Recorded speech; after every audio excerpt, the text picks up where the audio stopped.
Hello and welcome to Pushing Back, Ukraine Daily Brief.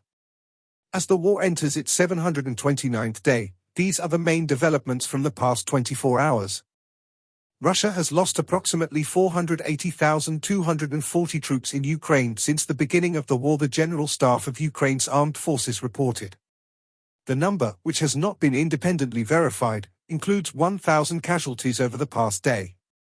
According to the released Ukrainian figures, Russia lost 3 tanks, 37 armored combat vehicles, 49 artillery systems, 2 multiple launch rocket systems, 2 air defense systems, 32 drones, 36 vehicles and 9 pieces of special equipment. Denmark announced a new military aid package for Ukraine valued at up to $247 million.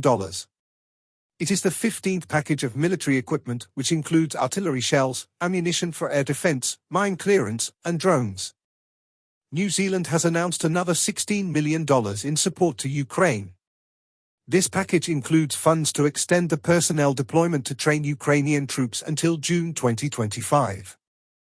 The update from the General Staff of the Armed Forces of Ukraine. There were 84 combat engagements. The enemy launched a total of 50 airstrikes, carried out 80 multiple launch rocket system attacks at the positions of Ukrainian troops and various settlements.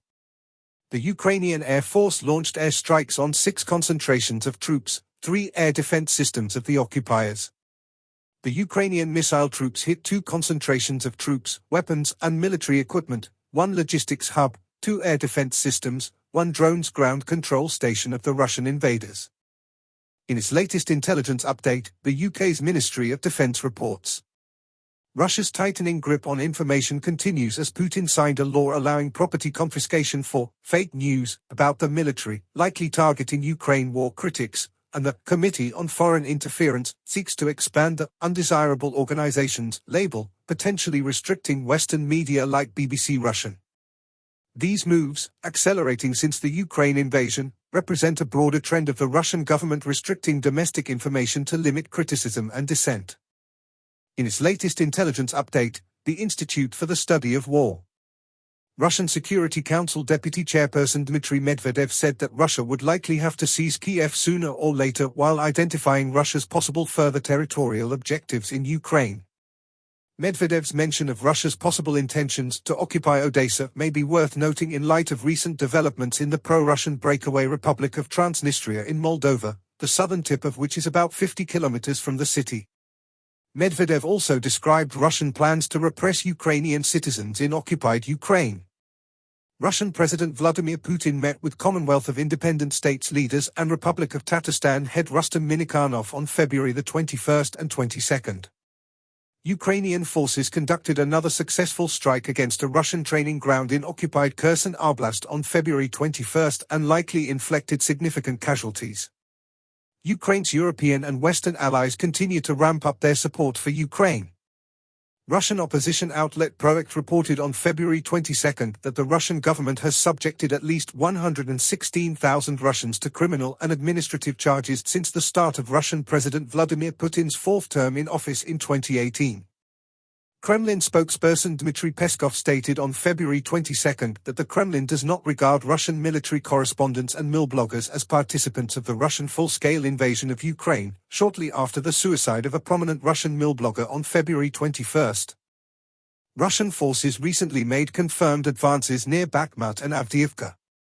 The Institute for the Study of War also reported Transnistria may organize a referendum on annexation to Russia to support Russian hybrid operation against Moldova. The pro-Russian breakaway region of Transnistria may call for or organize a referendum on Transnistria's annexation to Russia at a recently announced Transnistrian Congress of Deputies planned for February 28. Russian President Vladimir Putin could, in the most dangerous course of action, declare Russia's annexation of Transnistria during his planned address to the Russian Federal Assembly on February 29, although that appears unlikely. Zelensky gave 2 addresses. Zelensky had a phone call with President of the European Council Charles Michel. Zelensky expressed deep appreciation for EU support, including the recent sanctions against Russia. He emphasized Ukraine's openness to resolving the Polish border issue and stressed the importance of maintaining trade liberalization. Discussions also focused on Ukraine's progress towards EU accession, with Zelensky reporting fulfilled requirements and urging swift approval of the negotiation framework. Both leaders agreed on the importance of preparing for the upcoming Ukraine-EU summit. In his nightly address, Zelensky discussed military updates including F-16 preparations, met with foreign diplomats and EU officials, emphasizing the need for swift border resolution and EU accession progress. He expressed gratitude for support packages from Denmark, UK, and New Zealand, reiterating his commitment to strengthening defenses and securing victory against Russian aggression. Thanks for following today's updates. Please don't forget to like and subscribe for more content. We'll return tomorrow with the latest news on the ongoing conflict.